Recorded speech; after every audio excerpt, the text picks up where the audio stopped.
Hi there! Welcome back to my channel. ఈ వీడియోలో 'the Hindu' news పేపర్‌లోని ఒక ఇంపార్టెంట్ న్యూస్ టాపిక్ ద్వారా కొన్ని అడ్వాన్స్డ్ ఫ్రేజెస్ వాటిని ఎలా ఉపయోగించాలో చూద్దాం. Let's get started. హెడ్‌లైన్ ఏంటంటే I don't exactly know where to begin because I was N accidental spinner. So, నాకు ఎలా ఎక్కడి నుంచి మొదలుపెట్టాలో తెలీదు. ఎందుకంటే నేను ఒక యాక్సిడెంటల్ అంటే ఏంటంటే అనుకోకుండా స్పిన్నర్ అయ్యాను నేను. అనుకోకుండా స్పిన్నర్ అయ్యాను. సో, నేను ఎక్కడ మొదలుపెట్టాలో నాకు తెలీదు. అంటే ఈయన ఇచ్చిన ఇంటర్వ్యూలో ఇది ఒక డైలాగ్ అన్నమాట. సో, ఇది ఎవరి గురించి అంటే అశ్విన్ గురించన్నమాట. 'రవిచంద్రన్ అశ్విన్.' సో, రీసెంట్‌గా ఆయన ఒక రికార్డ్ క్రియేట్ చేశారు కదా! దాని గురించి ఈ న్యూస్. ఇప్పుడు డీటెయిల్స్‌లోకెళ్దాం. Over the last decade along with a batter who is missing from the ongoing series for personal reasons. He has been the milestone man of Indian cricket. Soon after adding another feather to his cap, that of becoming only the second Indian and ninth bowler ever to earn 500 Test wickets, R. Ashwin was content and stressed he is interested in setting his eyes on MT 620. So, గత దశాబ్ద కాలంగా ఇక్కడ decade అంటే ఏంటి? 10 సంవత్సరాల కాలాన్ని ఏమంటారంటే decade అంటారు. Over the last decade so, గత దశాబ్ద కాలంగా along with a batter who is missing from the ongoing series for personal reasons. So, ఎన్నో ఈయన ఎక్స్‌పీరియన్స్ చేశారు గత దశాబ్ద కాలంగా. ఒక బ్యాటర్‌గా అంటే ఒక బ్యాట్స్‌మన్‌గా సీరీస్ మిస్ అవ్వడం కానీ, ఇటువంటివి అంటే వ్యక్తిగత కారణాల వల్ల. ఇలాంటివి చూసారు. He has been the milestone man of Indian cricket. Soon after అంటే వెంటనే. అంటే ఈ ఇంకొక ఫెదర్ యాడ్ అయిన వెంటనే ఇక్కడ యాడింగ్ అనదర్ ఫెదర్ అంటే ఏంటంటే an achievement to be proud of అని అర్థం. సో, ఈ పర్టిక్యులర్ ఎక్స్‌ప్రెషన్ అడ్వాన్స్డ్ ఎక్స్‌ప్రెషన్ అనేది మనం చాలా మటుకు స్పీచెస్‌లో కావచ్చు, లేకపోతే న్యూస్‌లో కావచ్చు వింటూ ఉంటాం. అంటే ఏంటంటే మరొక విజయం తన అకౌంట్‌లో యేసుకున్నారు అని.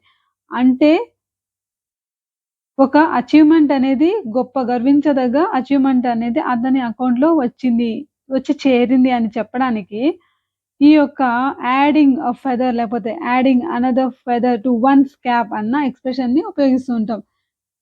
సో, ఇంకా కొన్ని మనం ఎగ్జాంపుల్ చూద్దాం. దీన్ని ఎలా ఉపయోగించొచ్చో. The award was another feather in his cap. So, పలానా వ్యక్తికి ఆ అవార్డ్ అనేది ఇంకొక ఫెదర్ అంటే మరొక విజయం లాంటిది. సో, అతని క్యాప్‌లో ఒక ఫెదర్ అంటే మామూలుగా ఏమంటాం ఫెదర్ అంటే ఈకలు అంటారు కదా! అటువంటి ఈక ఇంకొకటి చేరింది అతని క్యాప్‌లో. అంటే దీని అర్థం ఏంటంటే ఇంకొక విజయం చేరింది అని. సో, అదన్నమాట. This success is another feather in my cap. ఈ పర్టిక్యులర్ విజయం ఏదైతే ఉందో అది నా క్యాప్‌లో మరొక ఈక. అంటే ఏంటి? మరొక విజయం నా అకౌంట్‌లో పడ్డది అని చెప్పడానికి ఈ పర్టిక్యులర్ ఎక్స్‌ప్రెషన్‌ని ఉపయోగిస్తాం అన్నమాట. సో, అదన్నమాట. ఆ ఫెదర్ ఏంటి? ఆ విజయం ఏంటి అంటే thought of becoming only the second Indian and ninth bowler ever to earn 500 test wickets. So, ఇదన్నమాట. ఈయన 500 వికెట్లు తీశారు. టెస్ట్ వికెట్స్ అంటే సెకండ్ ఇండియన్ ఈయన. ఫస్ట్ ఇండియన్ ఎవరంటే అనిల్ కుంబ్లే. కాబట్టి ఇది ఇతని విజయం. సో, ఇది అతని క్యాప్‌లో వచ్చి చేరింది. అంటే అతని విజయం ఇంకొక విజయం అనేది ఒక అచీవ్‌మెంట్ అనేది చేరింది అతని అకౌంట్‌లో అని అర్థం అన్నమాట. R Ashwin was content and stressed he isn't interested in setting his eyes on any 620. So, Ashwin was content ఇక్కడ మనం ఒకటి గమనించొచ్చు. కంటెంట్ అంటే ఏంటంటే ఇక్కడ కంటెంట్ అంటే చాలా మంది మిస్‌అండర్‌స్టాండ్ చేసుకుంటూ ఉంటారు. కంటెంట్ అంటే విషయం అని. ఆఫ్‌కోర్స్ కంటెంట్ అనేది సేమ్ స్పెల్లింగ్‌తో 2 పదాలున్నాయి. సో, విషయం, సమాచారం అని చెప్పడానికి మనం ఈ వర్డ్‌ని ఉపయోగిస్తుంటే అప్పుడు మనం దాన్ని కాంటెంట్ అనాలి. కంటెంట్ అనకూడదు. కంటెంట్ అంటే అర్థం మారిపోద్ది. కంటెంట్ అంటే హ్యాపీనెస్, సాటిస్ఫాక్షన్. సో, ఇక్కడ ఏంటి అశ్విన్ వాస్ కంటెంట్ అంటే ఈయన సంతృప్తి పడ్డాడు, సంతోషపడ్డాడు. అండ్ స్ట్రెస్డ్ అలాగే బలంగా చెప్తున్నారు. ఏమని హి ఈజంట్ ఇంట్రెస్టెడ్ ఇన్ సెట్టింగ్ ఈయనకు ఆసక్తి లేదంట. ఈ 620 వికెట్‌లు రికార్డ్ బ్రేక్ చేసే ఆసక్తి తనకు లేదని చెప్తున్నారనమాట. సో, సెట్టింగ్ హిస్ ఐస్ అంటే అక్కడ దృష్టి పెట్టాలనే ఉద్దేశ్యం తనకు లేదు అని చెప్తున్నారనమాట. హి వాస్ కంటెంట్ అనాలి గానీ, కాంటెంట్ కాదు.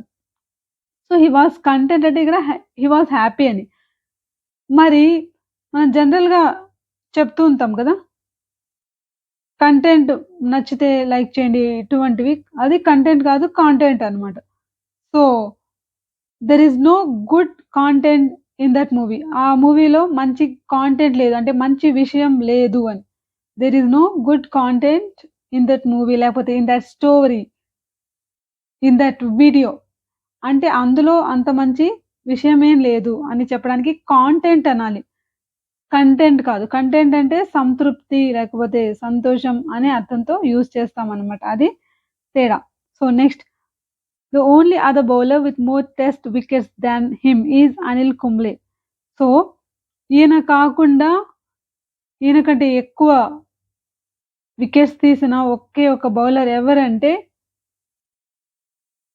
అనిల్ కుంబ్లే అనమాట. The only other bowler with more test wickets than him is Anil Kumble. So, the legendary leg spinner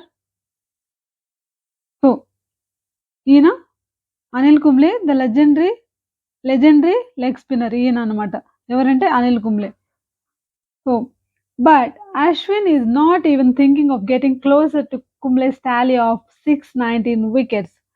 so, but Ashwin అయితే ఈజ్ నాట్ ఈవెన్ థింకింగ్ అస్సలు ఆలోచించడం కూడా లేదు ఆఫ్ గెట్టింగ్ క్లోజర్ కనీసం ఆ దరిదాపుల్లోకి వెళ్ళాలని కూడా ఆలోచించట్లేదు.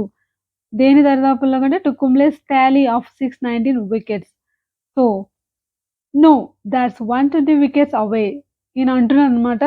చూడండి ఇక్కడ డబుల్ ఇన్వర్టెడ్ కామర్స్‌లో ఉన్నాయంటే అది ఆయన మాటలు అని. సో, నో థాట్స్ 120 వికెట్స్ అవే. ఇంకా 120 వికెట్ల దూరంలో ఉన్నాను నేను. సో, 120 వికెట్స్ అవే ఇంకా అంత దూరం ఉంది ఆయన్ని చేరుకోవాలంటే. You know I am 37 years old. I don't know what's in store next or what's in store in the నెక్స్ట్ 2 మంత్స్. ఎందుకంటే నాకు తెలీదు. ఇక్కడ చూడండి ఇంకొక అడ్వాన్స్డ్ ఫ్రేజ్ చూడొచ్చు. వాట్స్ ఇన్ స్టోర్ అంటే షాప్‌లో ఏముంది అని కాదు. స్టోర్‌లో ఏముంది అని కాదు. ఇక్కడ మీనింగ్ వేరే. ఇక్కడ ముందు ముందు ఏం జరగబోతుందో అనే అర్థంతో యూజ్ చేస్తారనమాట. సో, ఐ డోంట్ నో ముందేం జరగబోతుందో నాకు తెలీదు. నెక్స్ట్ ఏం జరుగుతుందో తెలీదు. And what's next in the store watts in store in the నెక్స్ట్ 2 మంత్స్ ఇంకా రాబోయే 2 నెలల్లో ఇంకేం జరుగుతుందో తెలీదు. సో, రాబోయే రోజుల్లో ముందు ముందు ఏం జరుగుతుందో నాకు తెలీదు అని చెప్పడానికి I don't know what's in store అని చెప్తున్నారనమాట. సో, అంటే వాట్స్ ఇన్ స్టోర్ అంటే ఏంటి? What's going to happen soon అని. త్వరలో ఏం జరుగుతుందో తెలీదు. You never know what's in store for you. You never know what's in store for you. ముందు నీకు ఏం జరుగుతుంది అనేది మున్ముందు నీకు ఎప్పుడు తెలియదు. అంటే ఫ్యూచర్‌లో ఏం జరుగుతుందో ఎవరికీ ఏం తెలియదు. ఇప్పుడు ముందు ముందు అంటే దగ్గరలో ఏం జరుగుతుందో మనకు తెలీదు కదా! అలా చెప్పేటప్పుడు you never know what's in store for you. So, ఇలా మనం చెప్పొచ్చనమాట. There is a shock in store for him. మున్ముందు అతనికి షాక్ అనేది తగలబోతుంది. There is a shock in store for him when he gets home tonight. ఇంటికి ఈరోజు వస్తాడు కదా! అప్పుడు దేర్ ఈస్ ఎ షాక్. ఏదో అతను షాక్ తినబోతున్నాడు. సో, ఇలా మనం యూజ్ చేయొచ్చు వాట్స్ ఇన్ స్టోర్ అనే అడ్వాన్స్డ్ ఫ్రేజ్‌ననమాట. So, you play this series and then what lies ahead. అంటే ఈయనేమంటున్నారంటే ఈ సీరీస్ నేను ఆడతాను. కానీ and then what lies ahead. ఇక్కడ మళ్ళీ చూడండి what lies ahead. What lies ahead అంటే ముందు ముందు ఏముందో ఇది కూడా సేమ్ మీనింగ్‌నే ఇస్తుంది. వాట్ లైస్ అహెడ్ అంటే ముందు ఏముందో, ఏం జరగబోతుందో ఎవరికి తెలుసు? Who knows what lies ahead. Ahead అంటే ముందేముందో ఎవరికేం తెలుసు అని ఈయన అంటున్నారు. You really don't know. అసలెవ్వరికీ అస్సలు తెలీదు. యూ రియల్లీ డోంట్ నో అంటే అస్సలు తెలీదు. I have kept it this way for the last 4, 5 years. నేను ఇలానే ఉంటున్నాను. ఒక 4, 5 సంవత్సరాలుగా and it's worked for me. నాకది వర్కౌట్ అయింది. Why change anything that's working for you? So, work out అవుతున్న దాన్ని మళ్ళీ నేనెందుకు మార్చాలి? అవసరం లేదు కదా! సో, నేను నాలానే ఉంటాను అని అంటున్నారనమాట. Ashwin reflected on his achievement. So, ఆయన అచీవ్‌మెంట్ గురించి ఆయన చెప్తూ it's been a very long journey. అంటే మనం ఎక్స్‌పీరియన్సెస్ గురించి చెప్పేటప్పుడు జనరల్‌గా it's been a long journey, it's been a great experience ఇలా చెప్పుకోవచ్చనమాట. ఈయనేమంటున్నారంటే it's been a very long journey. So, ఇది చాలా సుదీర్ఘ ప్రయాణంగా ఉంది. అంటే ఇప్పటికి గూడా. అప్పటి నుంచి ఇప్పటి వరకు జరిగిన అనుభవాల్ని చెప్పుకోవడానికి ఈయన ఏమంటున్నారు? It's been a very long journey. I don't exactly know where to begin because I was an accidental spinner. నాకు ఎక్కడి నుంచి మొదలుపెట్టాలో అస్సలు తెలియట్లేదు. ఎందుకంటే నేను ఒక యాక్సిడెంటల్ స్పిన్నర్‌ని. అనుకోకుండా స్పిన్నర్ అయ్యాను నేను. వీడియో మీకు హెల్ప్‌ఫుల్ అనిపిస్తే లైక్ చేయండి, షేర్ చేయండి, సబ్స్క్రైబ్ చేయండి. Thanks for watching.